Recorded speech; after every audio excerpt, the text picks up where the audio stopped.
Hey everyone, I'm Neil Patel, and today is another Q&A Thursday where when you leave a comment, we answer it. I'm here with Adam from Viewership. Hey guys. And this week's question is? So one question that we get a lot from all of you, and thank you so much for all of your comments, is all about marketing tools. What tools should you be using on your website or to just market your business? So I really wanted to get Neil's thoughts on this for all of you. Now, before I give you a list of the tools that I use and what you need for digital marketing, I want to tell you one little thing that's really important. What pisses me off more than anything else is everyone's like, oh yeah, what's the latest tool or gadget in marketing? Oh, this one shares better. This one makes my life easier when it comes to social media traffic. I don't really care about all these tools. Are you doing anything with the tools? Are you taking action? Are you improving your website? Use Google Analytics. That's a tool that everyone has, and I'll even include it in my list. But if you don't take action based on what the tool is telling you, it's useless. At that point, there's not even a point in using the tools. Totally. You get what I mean now. And I was just gonna say, if you're guilty of just like downloading the latest tool and spending an hour and thinking that you're actually doing work by doing that, like leave a comment below. I know I've been guilty of that. You just download the latest tool and it's just cool and you think you're doing something productive, but it's just a waste of time. You know? Yes, or you could just like the video if you're using tools and you don't actually take any action. Yeah. At least owe me that, I would appreciate that. So let's get into some tools. The first tool that you guys should use is Google Analytics.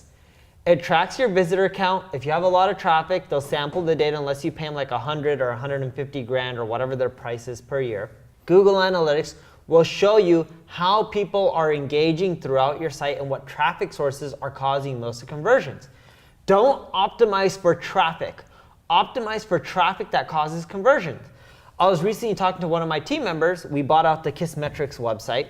I know I'm the co-founder of it, but I bought it out from all the investors recently. And it'll be merged in with neilpatel.com soon. And we were talking about what content we're gonna keep, and we have a post on South by Southwest that's getting traffic. And they're like, oh, should we update this? And I'm like, who cares about, right. You know, I'm not saying South by Southwest is a shit conference or anything like that, but who cares about a post about South by Southwest? No one's gonna read that content and convert into a customer. Okay. That's a useless piece of content. Delete it. It's not about having a lot of traffic. It's about having relevant traffic that causes conversions. And Google Analytics will show you that as long as you set up goal and conversion tracking. It's that simple. If you're using Google Analytics and you don't have goal and conversion tracking set up, there's no point in even using it. Just stop. You're wasting time then. So at least set that up. Interesting, yeah. The second tool I have for you is Ubersuggest. You're gonna wanna get rankings. You're gonna want more search traffic. It's the most consistent traffic that you'll get. Yes, social media traffic is easier and quicker to get, but Google's algorithm updates aren't as crazy as Facebook's. It won't be where one day you're getting 300,000 visitors from Facebook organic reach and the next day getting 10,000 visitors. Google organic traffic is very, very consistent. So use Ubersuggest, type in the keywords that you're getting traffic from already that are driving conversions, and it'll show you more that you could be going after from a paid perspective and organic perspective that'll help boost your overall conversions and sales. The third tool I have for you is Google Search Console. We love doing this internally where we take Google Search Console, we log in, we look at all the posts, how many impressions they get, how many clicks they get, and the click-through rate. We look for the posts that get less than a 5% click-through rate. We look at all the keywords that we're getting impressions from that post, and then we integrate those keywords into that blog post or that landing page, and we rewrite the content. We just don't add in the keywords, we rewrite it to encompass all the relevant keywords and make it 2, 3, 4, or 5 times more in-depth.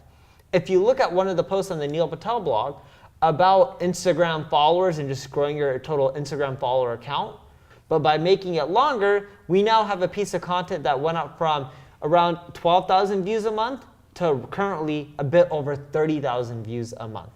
And we don't just rewrite any post. We use Google Search Console data to look at click-through rate. Right.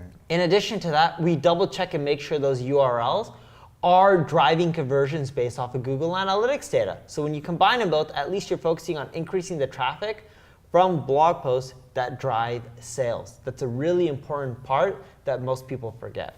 Definitely. And I feel like just looking at like the way marketers do business, like a lot of us just focus on new content. I know I got stuck into that before I started work. It's like, it's shiny. You get this new idea, like this new concept. I want to write about this. But honestly, when you go back, like your team did for me, they go back and they're like, dude, focus on these 4 blogs. Just update these. And then it went from like 1,000 uniques to like 5,000 the next month just by doing that one thing.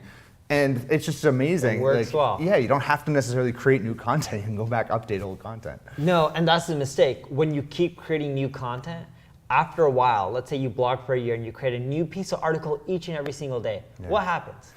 I mean, you're overlapping throughout your website. And when you overlap, what happens is Google is confused. Hey, you got 50 posts on SEO or 50 posts on link building. We don't know which one should rank for link building.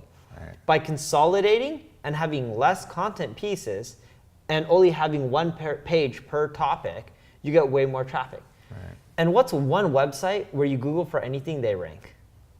I don't know, YouTube? YouTube, but that's owned by Google.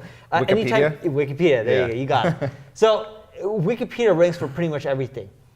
Have you ever been on Wikipedia and noticed that they had 20 pages on the same topic? Never. No. It's only one page per topic. Right, of course. And they just make the articles longer and longer. Yep. That's why they do well. There's no cannibalization.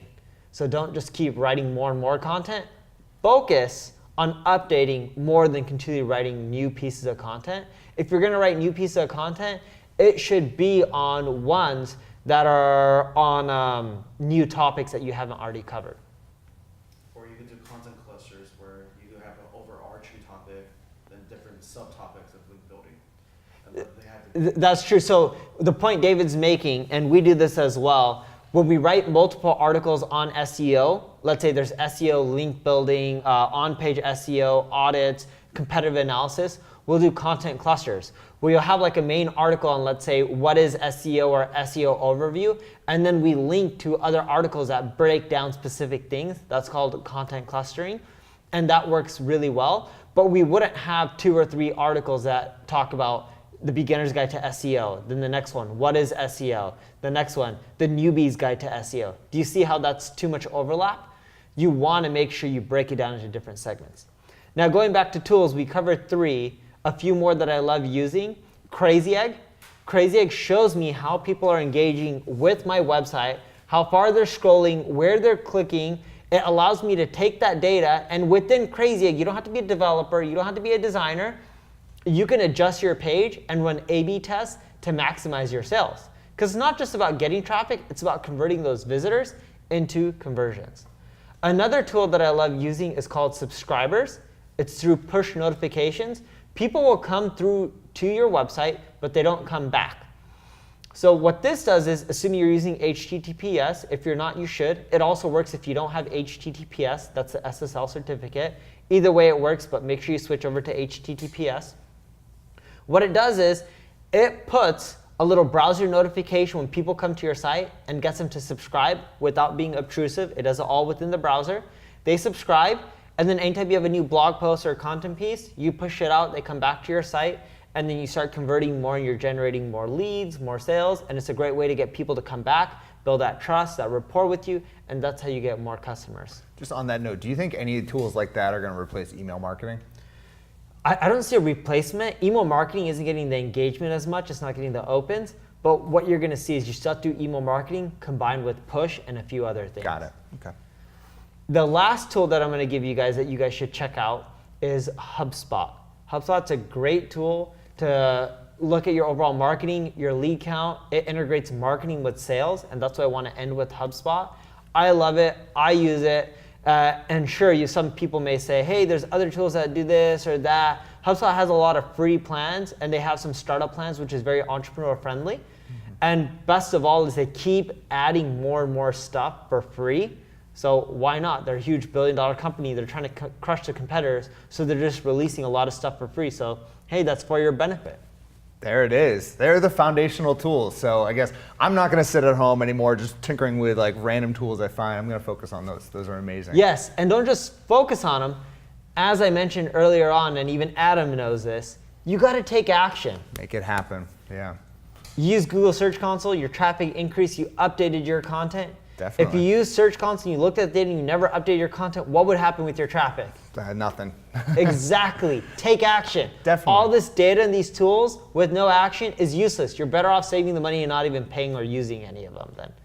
So that's it. Thank you for watching this week's Q&A Thursday video.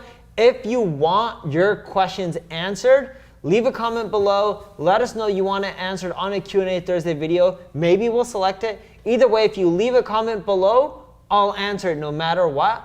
Please like, share, review, whatever it is, this video. The more people that know about it, the more people I can help, the happier I'm gonna be. As you can see, I don't promote my services or anything from my content. I'm really just looking to help people. So I would appreciate it if you can share the content. See you guys soon. Bye-bye.